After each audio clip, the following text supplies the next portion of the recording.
said nothing can permanently deny its own nature. Roll that one around in your brain for just a little bit.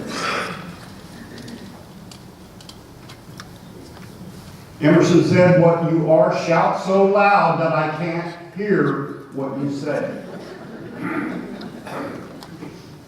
You get the idea for evangelism here? Yeah, it's not about taking this message and attempting to convert. Who's the job of conversion relegated to? You? No. Jesus said, if I'm lifted up, I will draw all men unto me. Not you. If I'm lifted up. And so we look at this idea that you shine your light, you be salt, you will influence all the people of the world in remote places, people you've never met before, and Christ will bring them to Him. Christ will do the conversion. You set the stage, let Him do the work. That's a different form of evangelism than what we might think of. It's not our job to convert, it's Christ's job. God and God's grace, the prevenient grace, the justifying grace, the sanctifying grace, that's the work of the Holy Spirit within you will do the work. I can set the stage, I can shine the light. The purpose of the light is not to light up. Show the runway. If you got that picture, put the picture of the light, the runway lights. Yeah, there we go. Each individual light by itself is lit up, but does it show the whole picture? No. The purpose of light is to reveal. The reason that we're called to be lights is so that we can shine our light, cast a light that reveals God. We reveal the big picture. We're individual lights that reveal the big picture. By themselves, each one of them, you couldn't line a plane with just one of them, though, could you? Not try.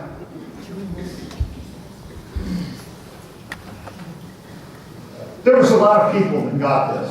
And I'm going to end with this one right here.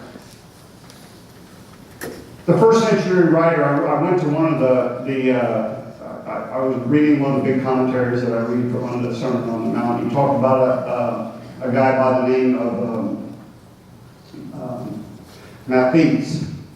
And Matthews and he wrote this letter to a person by the name of Diognetus. Diognetus was a mentor, a teacher of Marcus Aurelius back in the 2nd century, in somewhere around 125, 135, something like that.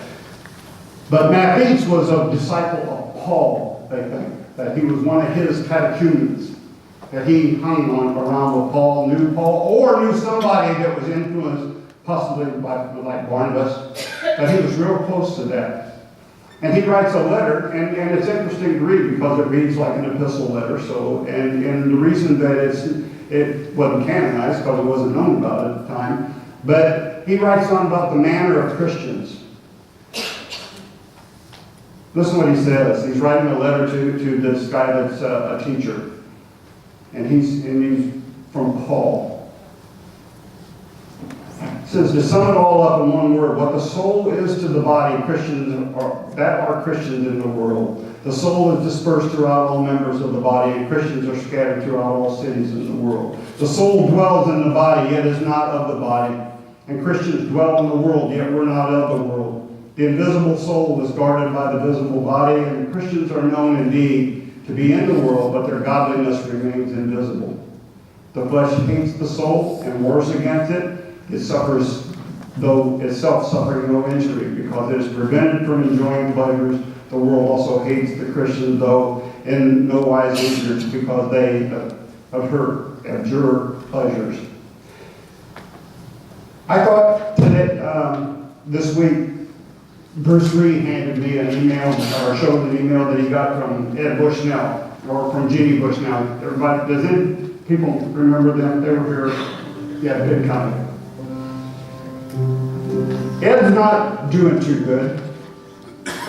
He has about, what he told me, he said the doctors told him he has about, 2-3 weeks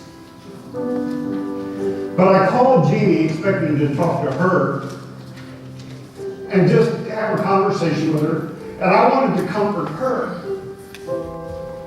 I got her voicemail, and I expected, that that's what was going to happen when I tried to get a hold of her.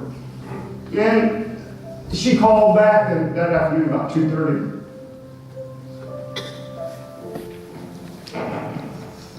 It wasn't Jeannie, it was Ed. He wanted to tell me how much this church meant to him. How he's been blessed so much just to be a part of it. It was a tough conversation. But he says you just don't know how easy this has made it. It was an incredible conversation. Laughing, joking, but like he would. Blessing me the whole time. It was truly amazing. And I thought at that time, what I'm thinking now, that the salt and light that he lived is the lesson for all of us. If we can be like that in our dying days, doesn't matter. It doesn't matter whether I live or whether I die.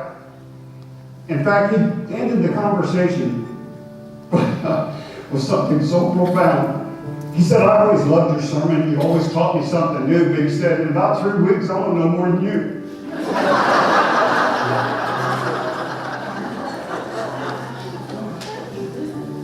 Salt and light. That's what we're called to be. Thanks be to God.